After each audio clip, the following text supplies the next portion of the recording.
అందరికీ నమస్కారం అండి. Welcome to my channel. సాయంత్రం ఆఫీస్ నుంచి ఇంటికి వచ్చేసాను. ఆఫీస్ నుంచి ఇంటికి వచ్చిన తర్వాత బాబుని కొంచెం సేపు బయటికి తీసుకుపోయి ఆడించుకున్నాను. వాడు ఆడుకొని లోపలికి వచ్చేసరికి రాగి మాల్ట్ ప్రిపేర్ చేసి పెట్టాను వానికి. డైలీ ఈవినింగ్ కానీ మార్నింగ్ కానీ ఖచ్చితంగా వానికి రాగి మాల్ట్ పెడతానండి బాబుకి. ఈ రాగి మాల్ట్ అయ్యేలోపు ఇల్లంతా క్లీన్ చేసేసుకున్నాను మళ్ళీ ఒకసారి. బట్టలు అయితే చాలా ఉన్నాయి. నాకు ఆదివారం ఒకటే కుదురుతుందండి, మిగతా రోజుల్లో కుదరదు. కాబట్టి నేను ఖచ్చితంగా సాయంత్రం పూటే బట్టలు ఉతుక్కోవాలి. ఆఫీస్ టైమింగ్స్ ఉంటాయి కాబట్టి పొద్దున్న పోతే సాయంత్రం వరకు వచ్చేకుండదు. అందుకోసం నేను సాయంత్రం పూటే బట్టలు ఉతుక్కుంటాను. నేను ఏ పనైనా ఆదివారం చేసుకోవాలండి. కానీ ఈ ఆదివారము నాకు ఆఫీస్లో కొద్దిగా పని ఉండడం వల్ల బట్టలు ఉతుక్కోవడానికి కుదరలేదు. అందుకే ఈరోజు సాయంత్రం బట్టలు అన్నీ ఉతుక్కుందామని డిసైడ్ అయినాను. ఇంకా రాగి మాల్ట్ చేసేసి వాషింగ్ మిషన్లో బట్టలు అయితే వేసేసుకున్నాను. మళ్ళీ బయట కొద్దిగా పని ఉండిందండి, పోయేసి ఆ పని చూసుకొని వచ్చుకున్నాను. ఆ పని చూసుకొని వచ్చి బాబుని కొంచెం సేపు రెడీ చేసేసి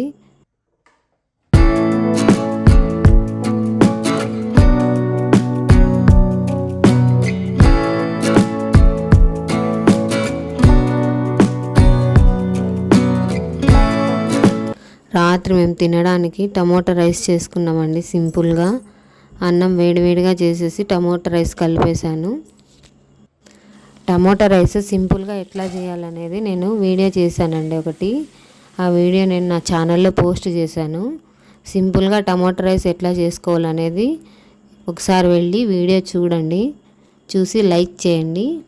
ఇంకా మేము భోంచేసాము. భోజనం చేసిన తర్వాత సామాన్లన్నీ సింక్ నిండా ఉన్నాయి. ఇంకా సామాన్లన్నీ కడుక్కున్నాను. సామాన్లన్నీ కడిగేకి చాలా టైం పట్టింది. సామాన్లన్నీ కడిగేసి సింక్ అంతా క్లీన్ చేసేసి వంటిల్లంతా క్లీన్ చేసుకునేసరికి చాలా అలసిపోయినానండి. ఏ పని ఉన్నా రాత్రి పండుకునే ముందే చేసుకోవాలండి. మళ్ళీ పొద్దున్నే టైం అస్సలు ఉండదు, అస్సలు టైం కుదరదు. అందుకే నేను అన్ని పనులు రాత్రే చేసేసుకుంటాను. పని అంతా అయిపోగొట్టుకొని సింక్ అంతా క్లీన్ చేసేసి చాలా అలసిపోయానండి. అయిపోయిన తర్వాత కొద్దిసేపు మళ్ళీ మా బాబుతో ఆడుకున్నాను. వాడు చాలా క్యూట్గా మాట్లాడుతుంటే ఆ టైర్డ్నెస్ అంతా ఎక్కడో వెళ్ళిపోయినట్టు అనిపిస్తుందండి పిల్లలు బాగా మాట్లాడుతూ ఉంటే. ఇంకా మా బాబుని నిద్రపోగొట్టి మేము కూడా పండుకొని నిద్రపోయినాము. ఇంతేనండి ఈ వీడియో. మీకు ఈ వీడియో నచ్చితే లైక్ చేసి సబ్స్క్రైబ్ చేసుకోండి నా ఛానల్ని. Thank you for watching this video. తాత పప్ప